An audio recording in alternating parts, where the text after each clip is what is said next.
बहुत important update निकल के आ रही है। यहाँ गवर्नमेंट के द्वारा एक नई नोटिफिकेशन इशू कर दी गई है, नोटिफिकेशन नंबर 3/2021, जहाँ पे बताया गया है कि अब आधार अथेंटिकेशन करना कंपलसरी नहीं है फ्रेंड। इसके पहले भी एक नोटिफिकेशन दोस्तों रिसेंटली में लाई गई थी, जहाँ बताया गया था कि हर एक स्पेसिफाइड पर्सन को आधार अथेंटिकेशन करना पड़ेगा। बट यहाँ पे बताया गया है कि अब आधार अथेंटिकेशन करना कंपलसरी नहीं है at the time of registration. तो इसके पहले आप लोग को ये दिखाता हूँ जो लास्ट टाइम नोटिफिकेशन लाई गई थी रिसेंटली, पहले वो दिखाता हूँ जहाँ पे गवर्नमेंट ने बताया था कि सभी लोगों को आधार अथेंटिकेशन करना पड़ेगा। फिर ये नोटिफिकेशन आप लोग को हम रीड करके यहाँ पे बताते हैं।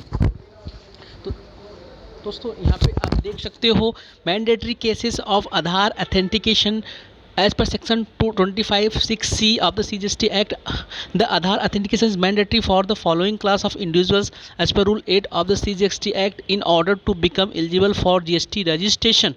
Authorise signatory of all types, यहाँ पे लिखा है जिसको हम अथोराइज कर रहे हैं, ऑल टाइप्स अथोराइज सिग्नेचरी जिनको भी हम अथोराइज कर रहे हैं, चाहे वो कंपनी हो, चाहे फॉर्म हो, चाहे इंडिविजुअल प्रोप्राइटरशिप हो, सबको आधार अथेंटिकेशन यहाँ पे करना पड़ता था। मैनेजिंग अथोराइज या अथोराइज पार्टनरशिप फॉर्म करता of A Hindu undivided family. तो यहाँ पे देख सकते हो, यहाँ पे मोस्टली लोग यहाँ पे कवर हो चुके थे कि अब इन दैट केस चाहे वो स्टैट्यूटरी बॉडी है या पब्लिक सेक्टर है, सबको जो अथोराइज जिसको किया जा रहा है उनको अपना आधार अथेंटिकेशन करना यहाँ पे कंपलसरी था। बट अभी देखिए जो नोटिफिकेशन लाई गई उसमें हम बताते हैं वहाँ पे क्या रिमूव कर दिया गया है।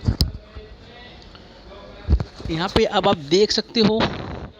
in exercise of the powers confirmed by subsection 6D of section 25 of the Central Goods and Service Tax Act 2017, hereafter in this notification refer to the said act, the government on a recommendation of the GST Council and suspension of the notification of the government India in the Ministry of Finance number 17 of the 2020 Central Tax dated the 23rd March 2020, published in the Gazette of India extraordinary wide number. This is except as respects things done या omitted to be done before such supersession hereby notifies that the provisions of subsection 6B या subsection 6C of section 25 of the said act shall not apply to a person who is not a citizen of India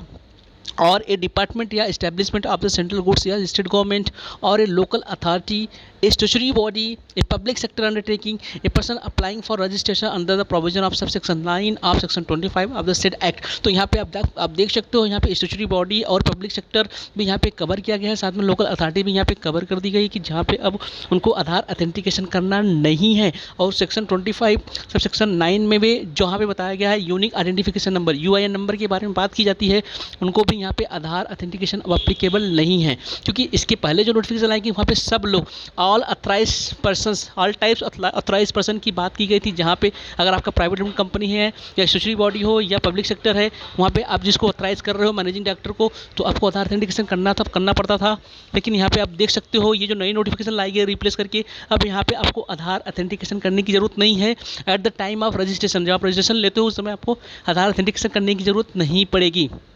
चलिए दोस्तों, मिलते हैं फिर एक नई video के साथ, तब तक के लिए जय हिंद जय भारत। लेकिन अगर हमारे चैनल पर आप लोग नए हो तो चैनल को सब्सक्राइब करना बिल्कुल न भूलिएगा, बेल आइकॉन को भी प्रेस कर लीजिएगा जिससे लेटेस्ट नोटिफिकेशन आपको मिलता रहे।